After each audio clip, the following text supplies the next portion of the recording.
रात को जैसे ही आप बिस्तर पर लेटते हो, सीने में जलन शुरू हो जाती है, गले में खट्टापन आता है, बार बार नींद खुल जाती है और मन में बस एक ही थॉट आता है, शायद गैस होगी। अगर आप भी रोज़ रात को एंटासिड या सिरप पीकर सो रहे हो तो ये वीडियो आपके लिए एक वार्निंग है, क्योंकि जो आप गैस समझ रहे हो बहुत ज़्यादा चांसेस है कि वो GERD है। और रात का GERD दिन वाली एसिडिटी से कहीं ज़्यादा डेंजरस होता है।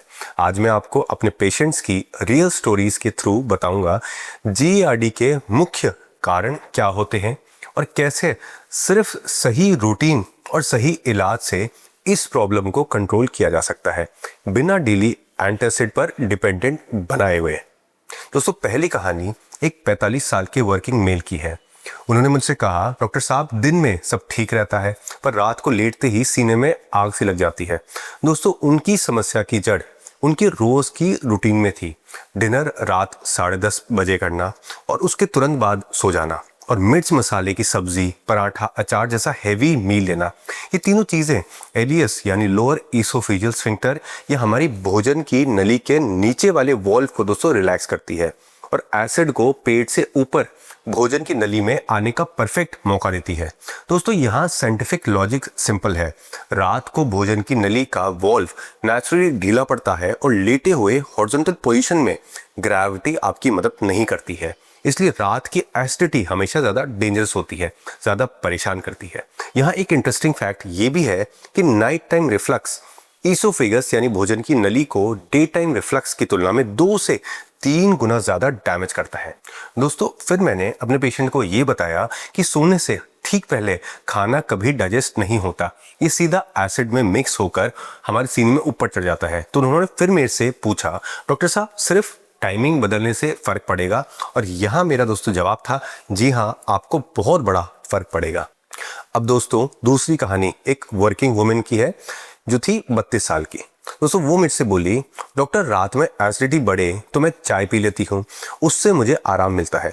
दोस्तों, इंडिया में सबसे बड़ा मिथ है, सबसे बड़ी भ्रांति है, चाय टेम्पररी आराम देती है, पर असल में एसिडिटी को ये बढ़ाती है, क्योंकि चाय में मौजूद कैफीन और टैनिन्स एसिड सिक्रीशन को दोस्तों बहुत ज़्यादा तेज कर देते हैं। यानी जो आपको अच्छा महसूस करा रहा है, वहीं दोस्तों अंदर हमारे एसिडिटी की आग को और ज़्यादा बढ़ा रहा है।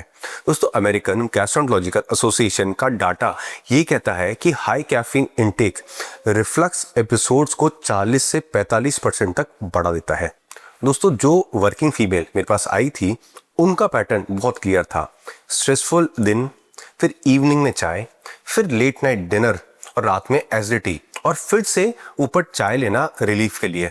एक पूरा एसिड साइकिल उनकी ज़िंदगी में चल रहा था। पर जब हमने इवनिंग चाय हटवाई तो सिर्फ 14 दिन में उनकी नाइट में एसिडिटी दोस्तों आधी हो गई। दोस्तों, यहाँ पर हम सबके लिए एक सीधी बात है, हर राहत देने वाली चीज़ हमेशा सही नहीं होती है, और चाय कॉफ़ी आपको बंद करना दोस्तों बहुत ज़रूरी है। अब दोस्तों, तीसरी कहानी एक 52 साल के 52 ईयर ओल्ड जेंटलमैन की है, जो 2 साल से हर रात एंटासिड सिरप पी रहे थे और कहते थे, डॉक्टर साहब, इससे तो पूरी रात मुझे आराम मिल जाता है।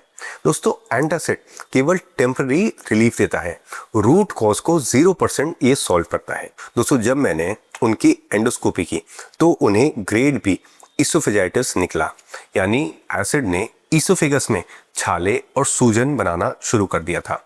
दोस्तों, यहाँ लॉजिक सिंपल है, एंटासिड सिरप एसिड को न्यूट्रल करता है, लेकिन एसिड का बनना या एलियस का रिलैक्स होना या फिर गैस्ट्रिक प्रेशर, इनमें से कोई भी प्रॉब्लम को दोस्तों ये सॉल्व नहीं करता है। दोस्तों, यहाँ पर एक इम्पॉर्टेंट फैक्ट है कि अगर एसिडिटी हफ्ते में 2 से ज़्यादा बार आपको होती है तो 90% चांस ये है कि आपके GERD है, और बिना इलाज के GERD दोस्तों धीरे धीरे बैरेट्स ईसोफेगस में दोस्तों बदल सकता है। दोस्तों, अब मैंने उन पेशेंट से पूछा कि अगर ये एसिडिटी नॉर्मल होती तो आपको रोज़ दवा क्यों लेने की ज़रूरत पड़ती? अगर आपको रोज़ दवा लेनी पड़ रही है तो फिर कुछ ना कुछ गड़बड़ है आपके। और दोस्तों, उसी दिन से उनकी आदतें बदलनी शुरू हो गई। अब सवाल ये है कि भारत में GERD इतना कॉमन क्यों है? दोस्तों, इसकी वजह वही है जो इन तीनों मरीज में हमें दिखी। पहला कारण, लेट डिनर, क्योंकि बॉडी क्लॉक के हिसाब से ये सबसे बड़ा दोस्तों मिसमैच है। दोस्तों स्टडीज ये कहती है कि सोने से 1 घंटे पहले डिनर करने वालों में GERD का हार्टबर्न का रिस्क 3 गुना दोस्तों बढ़ जाता है। दूसरा कारण है स्पाइसी और ऑयली नाइट मील्स। स्पाइसेस यानी मिर्च मसाले एलियस यानी भोजन की नली के निचले वॉल को रिलैक्स करते हैं, जिससे खाना ऊपर छाती में दोस्तों फिर चढ़ जाता है। और ऑयल या घी हमारे स्टमक पेट की एम्प्टिंग को दोस्तों स्लो कर देता है, यानी खाना पेट से धीरे खाली होता है, वो लंबे समय तक हमारे पेट में दोस्तों पड़ा रहता है, जिससे उसके ऊपर चढ़ने के चांसेस दोस्तों फिर बढ़ जाते हैं। दोस्तों गट जर्नल हमें ये बताता है कि स्पाइसी इंडियन मील्स हार्टबर्न यानी सीने में जलन के एपिसोड्स को 60% तक दोस्तों बढ़ा देती है। अब दोस्तों तीसरा कारण स्ट्रेस और कैफीन का कॉम्बिनेशन। दोस्तों स्ट्रेस हार्मोन जिसे कोर्टिसोल कहते हैं एसिड प्रोडक्शन को दोस्तों बढ़ाता है और कैफीन इसे और ज़्यादा तेज करता है। इससे भी दोस्तों जलन बढ़ जाती है। अब है दोस्तों चौथा ट्रिगर, डिनर के बाद लेटना। दोस्तों left side sleeping reflux episodes को दोस्तों 50% तक रिड्यूस कर देती है, लेकिन ज़्यादातर लोग इसका उल्टा करते हैं। वो या तो राइट में लेटे रहते हैं या फिर पेट केवल रात में लेट कर सोते हैं, जिससे दोस्तों पेट में प्रेशर बढ़ता है और खाना फिर ऊपर आ जाता है। दोस्तों अब बात करते हैं इस सब परेशानी के लॉजिकल सॉल्यूशन की, GERD कंट्रोल रूटीन की, जो अमेरिकन कॉलेज ऑफ गैस्ट्रोएंटरोलॉजी की गाइडलाइन से दोस्तों इंस्पायर्ड है। GERD दोस्तों कॉम्प्लिकेटेड नहीं है। सही रूटीन अगर लगाया जाए तो 70 से 80% पेशेंट्स सिर्फ 2 से 3 हफ्तों में दोस्तों फर्क महसूस करते हैं। डिनर दोस्तों आपको हमेशा 7 से 7:30 के बीच में करना है। नाइट मील आप लाइट रखें। Spicy oily fried tomato based gravy खट्टी चीज़ें और दही को दोस्तों अवॉइड करें। दाल लौकी टिंडा पतली मुलायम रोटी या सब्जियों से लोडेड खिचड़ी सबसे दोस्तों सेफ ऑप्शन है। इवनिंग के बाद चाय और कॉफ़ी आप बिल्कुल बंद कर दें, क्योंकि कैफीन रिफ्लक्स एक्सीलरेटर है दोस्तों। डिनर के बाद 15 से 20 मिनट की आप वॉक करें, ताकि आपका पेट स्टमक जल्दी खाली हो सके। रात को दोस्तों आप लेफ्ट साइड की करवट में सोएं। दोस्तों ये साइंस बैक तरीका है। आप बेड का हेड एंड यानी जो सिराना है वो 6 इंच एलिवेट करें।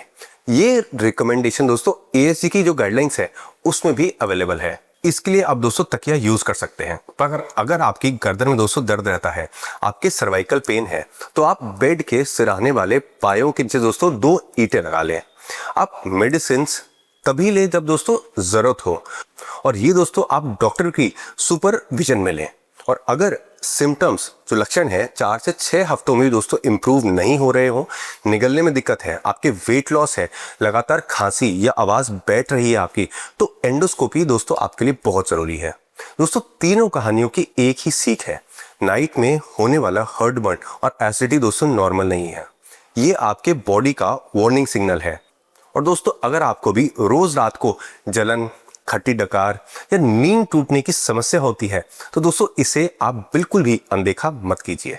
सही डायग्नोसिस और सही रूटीन से GERD पूरी तरह से दोस्तों कंट्रोल किया जा सकता है। और अगर आप मुझसे कंसल्ट करना चाहते हैं तो आप ऊपर दिए हुए नंबर पर व्हाट्सएप कीजिए। दोस्तों अगर आप ये भी जानना चाहते हैं कि एसिडिटी और GERD में कौन से फूड आइटम तुरंत सुधार देते हैं और कौन सी फूड आइटम्स कंडीशन को ज़्यादा वर्स करते हैं, तो मैंने इस टॉपिक पर भी दोस्तों एक अलग डिटेल्ड वीडियो बनाया है। उसका लिंक दोस्तों आपको डिस्क्रिप्शन में मिल जाएगा, उसे आप ज़रूर देखें। दोस्तों एक छोटी सी डाइटरी चेंज आपकी रातें एसिडिटी फ्री बना सकती है। दोस्तों मैं हूं doctor Rishabh Sharma, gastro and liver specialist Jaipur से। दोस्तों अगर ये वीडियो आपको यूजफुल लगा हो तो आप हमारा चैनल डाइडोक हेल्थ ज़रूर सब्सक्राइब करें। धन्यवाद।